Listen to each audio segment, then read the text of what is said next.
नमस्कार, आपके अपने चैनल स्टडी लाइफ पर आपका स्वागत है। आज हम लेकर आए हैं राजस्थान की प्राचीन सभ्यताओं से संबंधित क्वेश्चन। चलिए शुरू करते हैं।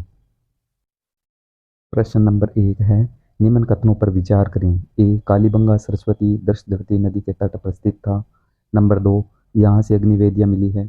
नंबर 3, यहाँ केवल पक्की ईंटों का प्रयोग हुआ है। तो इनमें सही विकल्प है वो चुनने हैं। तो पहले में है 1 और 2 सही, बी में है 2 और 3 सही, सी में है 1 और 3 सही, डी में है 1 2 3 सही। तो इसका राइट आंसर है ए, 1 और 2 सही है कि कालीबंगा सरस्वती और दृष्टवती नदी के तट पर स्थित थी और यहाँ से अग्निवेदियाँ मिली है। यहाँ केवल पक्की ईंटों का प्रयोग हुआ है, यह गलत है। नेक्स्ट है, निम्न में से किस तल से जुटे हुए खेत का प्रमाण मिला है। पहला आहड़, बी गिलूंड, सी कालीबंगा, डी बेराट। तो इसका राइट आंसर है कालीबंगा। तो जुटे हुए खेत के प्रमाण कहाँ से मिले हैं प्राचीनतम? कालीबंगा से। निम्न का मिलान कीजिए, यानी कि सूची फर्स्ट और सेकंड का मिलान करना है। ए बागोर, गणेश्वर, बेराट और आहड़ दिए हैं। सूची सेकंड में ताम्र उद्योग, पशुपालन, मौर्यकालीन अवशेष और धूलकोट दिया हुआ है। इसका राइट आंसर क्या है? इसका राइट आंसर है ए बागोर। इसका है पशुपालन से संबंध। गणेश्वर, इसका संबंध है नंबर 1 ताम्र उद्योग से। सी है बेराट और इसका है मौर्यकालीन अवशेष से। और आहड़ है धूलकोट। तो इसका राइट आंसर है ए। क्वेश्चन नंबर 4 है, कालीबंगा की सभ्यता के पतन का प्रमुख कारण क्या माना जाता है।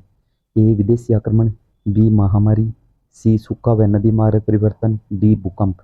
तो इसका राइट आंसर है सी। ज़्यादातर इतिहासकार सूखा व नदी मार्ग परिवर्तन कालीबंगा सभ्यता का पतन का कारण मानते हैं। क्वेश्चन नंबर 5 है, निम्न कथनों में से कौन सा सही है। ए आहड़ सभ्यता लोह युगीन थी, बी गणेश्वर लोह उद्योग के लिए प्रसिद्ध था, सी कालीबंगा हड़प्पा सभ्यता से संबंधित था, डी बेराट पाषाण युग का स्थल है। तो निम्न में कथनों में से कौन सा सही है? तो कालीबंगा हड़प्पा सभ्यता से संबंधित था। इसका राइट आंसर है सी। प्रश्न नंबर 6 है, राजस्थान में मध्य पाषाणकालीन उपकरण मुख्यतः कहाँ से प्राप्त हुए हैं। ए बनास घाटी, बी लूनी घाटी, सी घग्गर घाटी और डी आहड़ घाटी। तो किस नदी की घाटी से प्राप्त हुए हैं? तो इसका राइट आंसर है बी लूनी घाटी से। राजस्थान में मध्य पाषाण कालीन उपकरण मुख्यतः कहाँ से प्राप्त हुए हैं? लूनी घाटी सभ्यता से प्राप्त हुए हैं। क्वेश्चन नंबर 7 है, निम्न में से कौन सा कथन असत्य है। ए आहड़ का संबंध बनास नदी से है, बी कालीबंगा हनुमानगढ़ जिले में है, सी बेराट मत्स्य जनपद की राजधानी थी, डी बागोर से धातु उद्योग का प्रमाण मिला है। तो असत्य कथन बताना है, तो इसका राइट आंसर है डी बागोर से धातु उद्योग का प्रमाण मिला है, यह तथ्य गलत है। क्वेश्चन नंबर 8, धूलकोट नाम किस सभ्यता से संबंधित है। बी ए कालीबंगा, बी आहड़, सी बेराट, डी गिलूंड। तो धूलकोट का सभ्यता का संबंध किससे है? आहड़ से। तो इसका राइट आंसर है बी। क्वेश्चन नंबर 9, निम्न में से कौन सा स्थल लोह युगीन अवशेषों से संबंधित है। ए गणेश्वर, बी आहड़, सी सुनारी, डी कालीबंगा। तो इसका राइट आंसर है सी सुनारी है, यह लोह युगीन अवशेषों से संबंधित सभ्यता स्थल है। क्वेश्चन नंबर 10, बेराट से प्राप्त बाम्रू शिलालेख किस शासक से संबंधित है। ए चंद्रगुप्त, बी अशोक, सी बिंदुसार, डी हर्षवर्धन। तो इसका राइट आंसर है बी बाम्रू शिलालेख किस शासक से संबंधित है? तो सम्राट अशोक से संबंधित है। क्वेश्चन नंबर 11 है, निम्न का सही मिलान कीजिए। सूची फर्स्ट और सेकंड है, इनका मिलान करना है। फर्स्ट में है कालीबंगा, बागोर, आहड़ और बेराट। सूची सेकंड में जुता हुआ खेत, पशुपालन, तांबा उद्योग, अशोकालीन अवशेष। तो इसका राइट आंसर है ए कालीबंगा। ए जुते हुए खेत मिले हैं यहाँ पे। बागोर, बागोर पशुपालन के प्राचीनतम अवशेष मिले हैं। सी आहड़ तांबा उद्योग के लिए प्रसिद्ध है। और बेराट अशोककालीन अवशेष प्राप्त हुए हैं।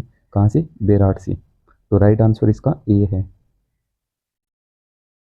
अगला प्रश्न है, कालीबंगा में वर्तमान में कौन सी नदी बहती है। ए बनास, बी घग्गर, सी लूनी, डी चंबल। तो इसका राइट आंसर है बी घग्गर नदी। वर्तमान में कालीबंगा स्थल के पास कौन सी नदी बहती है? घग्गर नदी। क्वेश्चन नंबर 13 है, निम्न कथनों पर विचार करें। आड़ से काले लाल मृद भांड मिले हैं। आड़ से में संयुक्त परिवार के प्रमाण मिले हैं। आड़ से केवल धार्मिक सामग्री मिली है। तो सही विकल्प का चुनाव करना है। तो इसमें सही विकल्प है आंसर ए। एक और दो सही है। आड़ से काले लाल मृद भांड मिले हैं और आड़ में संयुक्त परिवार के प्रमाण मिलते हैं। तो इसका आंसर है ए। क्वेश्चन नंबर 14, राजस्थान की प्राचीन सभ्यताएं मुख्यतः किन नदियों की घाटियों में विकसित हुई? ए गंगा यमुना, बी सरस्वती बनास लूनी, सी नर्मदा और ताप्ती, डी ब्रह्मपुत्र। तो इसका राइट आंसर है बी, सरस्वती और बनास लूनी नदी है राजस्थान की प्राचीन सभ्यताओं की जन्मस्थली रही है। क्वेश्चन नंबर 15, तिलवाड़ा उत्खनन किस युग की जानकारी देता है? ए पूरा पाषाण, बी मध्य पाषाण, सी नवीन पाषाण, डी लोह युग। तो इसका राइट आंसर है सी, तिलवाड़ा हमें नवीन पाषाण काल की जानकारी देता है। इसी के साथ आज का चैप्टर यहीं खत्म होता है। जय हिंद, जय भारत। चैनल को शेयर सब्सक्राइब जरूर करें। धन्यवाद।